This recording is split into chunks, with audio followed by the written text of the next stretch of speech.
comparatif de deux autorépondeurs très connus, Mailchimp versus GetResponse. Déjà, c'est quoi un autorépondeur? Un autorépondeur, c'est un outil qui permet d'envoyer des mails, des messages en masse et aussi de se constituer une liste d'emails.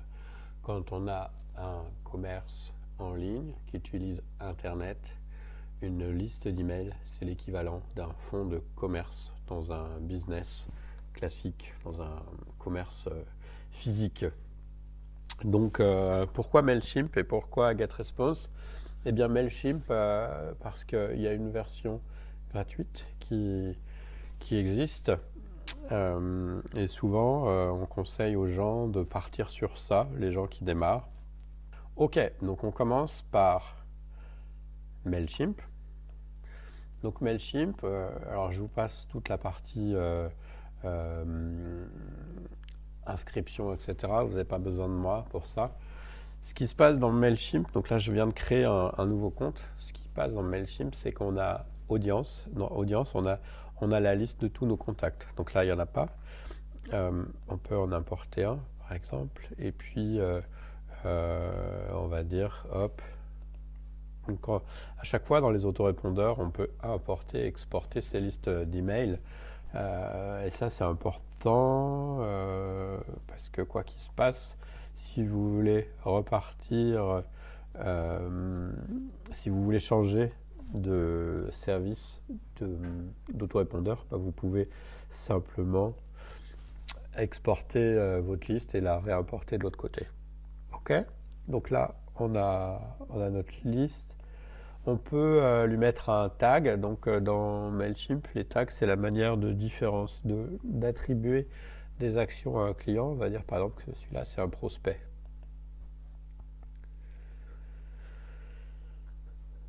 Hop. Alors évidemment, quand vous en avez plein, vous faites des copies-coller de fichiers CSV. Donc voilà, mon client, il est là, il s'appelle prospect, il s'appelle Toto. En général, c'est bien de récupérer le prénom et puis il a un tag.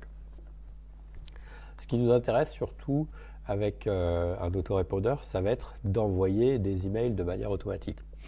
Pour ça, on va utiliser, donc dans Mailchimp, ça s'appelle une campagne. On va créer une campagne automatique. Ça, c'est celle que j'avais faite hier. On va faire une campagne automatique. Donc, on va aller sur là, automate, email. Et puis, alors il y a des modèles. Nous, on va partir d'un modèle sur mesure.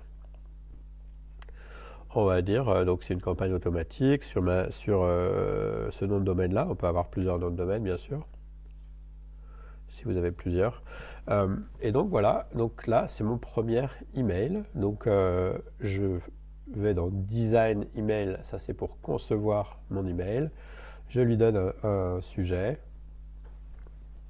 Bienvenue. Et puis, on va lui donner une adresse de test. On va lui dire toto@gmail. Ok, suivant. On a des modèles, des templates, des modèles de mail. Alors, en fait, plus votre template va être compliqué et plus il y a de chances que vous passiez dans les spams. Donc, en fait, finalement, ou qu'il ne soit pas bien lu par le lecteur d'email. Finalement, on va rester sur un truc basique. Là, on va prendre basique.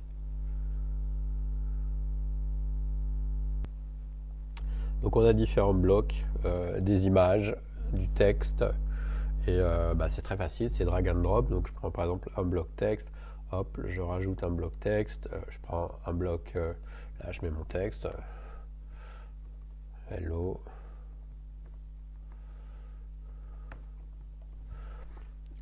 hop, et on passe de l'un à l'autre très facilement. Par exemple, si je veux mettre une image, hop, je déplace, je mets un bloc image et puis j'ai plus qu'à faire un upload d'une image.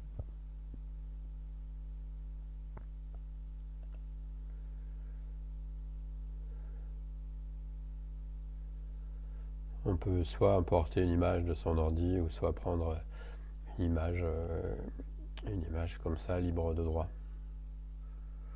Insérer. Et donc, il n'a pas pris. Si, voilà, et donc l'image est là. Ok, on va pas s'attarder sur l'éditeur. Je trouve qu'il est très pratique, il est très intuitif. Si on veut mettre de la vidéo, on peut aussi choisir vidéo. Est-ce que c'est la vidéo? Ok, puis on peut rajouter une vidéo sur YouTube par exemple. Ok, voilà pour ça. Une fois qu'on a fini, en bas à droite, Save and Continue. Ok, donc là j'ai mon mail et donc en fait ici on a Trigger, c'est les actions automatiques, ça veut dire c'est les déclencheurs. Là on dit bah en fait je veux que tu envoies son mail soit au bout d'une journée ou soit dès qu'une personne s'est inscrite à ma liste. Voilà, par exemple. Et ce qui est bien avec les mails automatiques, c'est d'en envoyer plusieurs. C'est-à-dire après celui-là, on va dire au bout de 2 jours ou de 3 jours, bah, j'en envoie un autre. Et pour faire ça, eh ben, sauf que là, avant ce qui était gratuit, eh bien maintenant, on est obligé de prendre un plan standard. Vous voyez ici la version à 10 $ par mois, en fait elle n'inclut pas les mails automatiques. Okay. Donc là on va pas le faire. Et donc forcément, on peut pas. Donc dans la version gratuite, finalement, vous allez voir que c'est assez limité. On va sortir. On va sauver ça. Et moi j'utilisais ça avant. Et puis quand ils ont changé leur modèle, je me suis demandé comment ça marchait. Voilà, ils envoient CD. Voilà. Et bon, on peut faire donc les emails. On peut faire donc une landing page, c'est une page pour collecter les emails. Et puis, c'est principalement ça. Vous n'allez pas envoyer peut-être des cartes postales quand vous démarrez votre business. Donc, moi, ce que j'aime pas tellement, c'est que je trouve que c'est pas intuitif, c'est dur de s'y retrouver. Et surtout, bah, les campagnes automatiques, vous allez voir, c'est linéaire par rapport à l'autre outil que je vais vous présenter. Donc voilà pour Mailchimp. Donc, Mailchimp, ce qu'il faudrait retenir, c'est que c'est bien si vous voulez juste envoyer une newsletter, c'est-à-dire manuellement. Vous pouvez gratuitement avoir jusqu'à 500 contacts et vous pouvez envoyer une newsletter, c'est-à-dire là, ah oui, je fais automate, mais si je fais campagne email et si je fais régular, donc normal, on va dire test, hop. Et ben voilà, et puis on va retomber après sur l'éditeur qu'on a vu. Donc ça reste simple, si votre besoin c'est juste d'envoyer une newsletter de temps en temps, vous pouvez faire ça. Par contre, voilà, dès que vous voulez des séquences automatiques, faire un truc un peu plus élaboré, ben, vous devez passer sur un plan payant. Et comme la version, même la version payante, moi je la trouve qu'elle n'est pas très pratique à utiliser, je vais passer sur cet autre outil donc, qui s'appelle GetResponse. GetResponse, on va tout de suite voir les tarifs. Donc, il y a un mois d'essai qui est offert, ce qui permet de se faire la main. Donc on peut s'inscrire gratuitement. Et ce que j'aime bien avec GetResponse, c'est que déjà c'est un des leaders du marché. Le taux de délivrabilité, c'est-à-dire de livraison des emails, ce qui est quand même le plus important pour un autorépondeur, eh ben, il est très, il est très bon, voilà, il est très haut. Et voilà, j'ai déjà, c'est dans mon compte où je suis déjà facturé. Alors, je vais couper 2 secondes.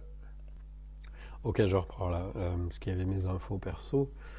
Donc on voit ici les différents tarifs. Donc en fait, la version que vous avez, donc vous avez le prix, les fonctions de la liste, du nombre d'emails. Donc la version de base, elle est pas mal. Elle peut tout à fait vous servir. Cette version-là, donc si vous avez, voilà, Donc vous verrez, vous pouvez de toute façon démarrer avec celle-là et puis celle-là. Moi j'ai ce modèle-là qui correspond à tout ce que je veux. Voilà, ce qui m'intéresse surtout, c'est ça, le marketing, donc c'est les newsletters, les autorépondeurs, on va en parler, des landing pages aussi, et puis surtout les modèles d'automatisation, c'est-à-dire pour faire des funnels. Ok, je retourne sur je retourne sur mon compte, donc voilà pour ça. Alors là, donc ici, on gère des listes. Donc moi, j'ai plein de listes différentes avec des voilà, avec des différents emails en fonction. Ok, donc on a différentes listes et puis quand on va sur une liste, après, on voit le détail de nos contacts. Et on voit comment il a été inscrit, on voit tous les détails de la personne, on va voir après son activité, son historique. Ok, ça permet d'aller assez loin.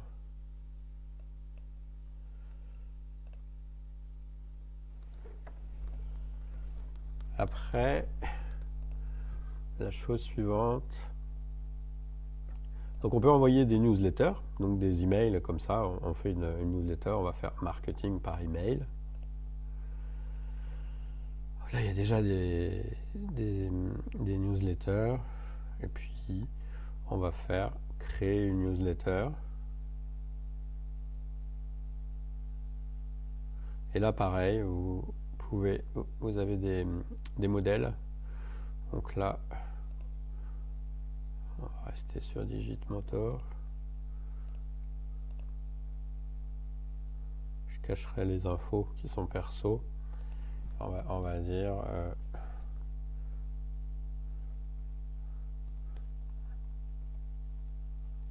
message de bienvenue. Ok, on va faire étape suivante.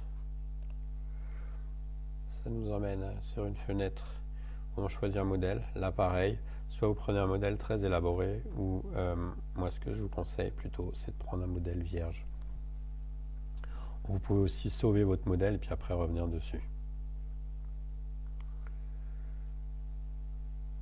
Parce que plus la mise en page elle est compliquée, moins ça va marcher correctement. Donc là c'est pareil, je vais pas vous le remontrer, mais on peut choisir une image et puis aller télécharger des images. Ok, donc là vous avez un éditeur. Je trouve qu'il est un peu moins bien, un peu moins ergonomique que celui de Mailchimp. Ici vous mettez vos variables par exemple. Si vous avez recueilli le prénom, vous pouvez mettre ça. Et si la personne s'appelle Laurent, ça va mettre bonjour, comment ça va Laurent. Et puis après, autre texte. Ce qui est remarquable chez eux, c'est que le support, il est accessible 24 heures sur 24, 7 jours sur 7. C'est-à-dire si je clique là, j'ai automatiquement un chat qui démarre avec un agent. Donc ça c'est très appréciable. Vous avez toujours de l'aide. Si un jour vous êtes coincé, vous pouvez appeler. C'est en anglais. Si vous ne parlez pas anglais, il faudra faire de la traduction à la volée. Étape suivante. Ok, après ça m'indique mes listes. Donc là, on va prendre, par exemple, la liste. On va prendre cette liste. On va faire prochaine étape. Sauvegarder comme projet. Voilà, là j'ai créé un modèle. Et puis voilà, vous envoyez votre liste. Vous pouvez aussi programmer son envoi, lui dire de faire partir à une heure donnée ou un jour donné ou à l'heure à laquelle les personnes ouvrent le plus souvent. Deuxième étape, donc ça c'est la grosse différence par rapport à Mailchimp, c'est ce qu'ils appellent l'automatisation. C'est quand on va envoyer plusieurs mails. Donc là par exemple, je dis voilà, il s'est inscrit à ma liste, je sélectionne le message. On va prendre par exemple le message de bienvenue qu'on a réalisé là juste à l'instant. Puis après ici on a tout un tas de blocs d'actions ou de conditions. On va lui dire, eh bien, après tu vas attendre 2 jours. C'est la petite horloge, où est-ce qu'elle est? Tac, attendre. On lui dit, ensuite tu attends 2 jours avant d'envoyer le prochain mail. OK. Après, au bout de 2 jours, on va dire par exemple, est-ce que le message il a été ouvert? OK. Et puis, bon bah là on sélectionne la newsletter. Par exemple, on va dire le message précédent.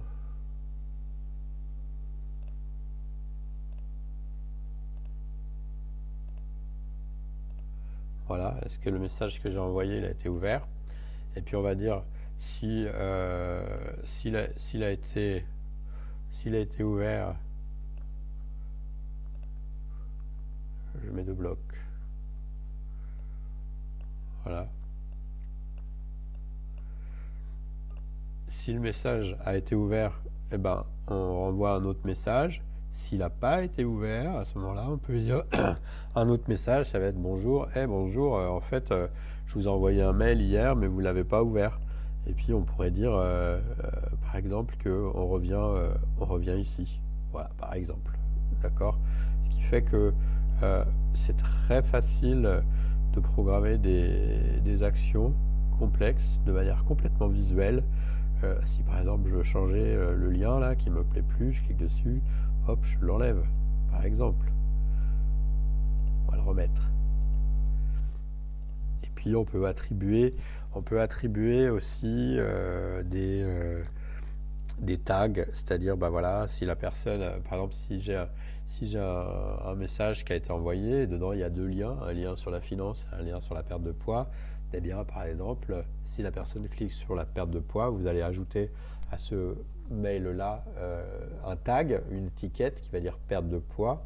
Ça veut dire que la personne est intéressée par perte de poids et ça va vous permettre de savoir comment mieux la cibler ultérieurement. Et pas envoyer des messages qui n'intéressent pas les gens, les messages de perte de poids à des gens que ça n'intéresse pas, par exemple, pour ne pas épuiser votre liste. Donc voilà, cette grande fonctionnalité là, donc qui est vraiment bien. L'éditeur on a vu. Donc ben voilà, ça termine un peu alors après il y a d'autres options, mais ça c'est les principales que vous allez utiliser. Donc pour conclure, moi je dirais aujourd'hui, si vous avez un besoin simple et juste d'envoyer des emails et que vous avez moins de 500 contacts, partez sur Mailchimp. Mais sinon, dès que vous avez plus de 500 contacts et vous voulez envoyer des séquences d'emails de manière automatique, tester des conditions, etc., sachant que, ouais, voilà, juste ça, eh bien, je vous conseille plutôt GetResponse. Je vous ai mis en dessous un lien qui vous permet d'essayer gratuitement GetResponse. Là, vous avez sous la vidéo. Et donc, vous pouvez vous faire un point de vue gratuitement, voir ce que ça donne. Mais GetResponse, je dirais, on est plus dans la cour des grands, quoi. Voilà, bonne journée, au revoir, et puis pensez à vous abonner pour être tenu au courant. Merci, à plus.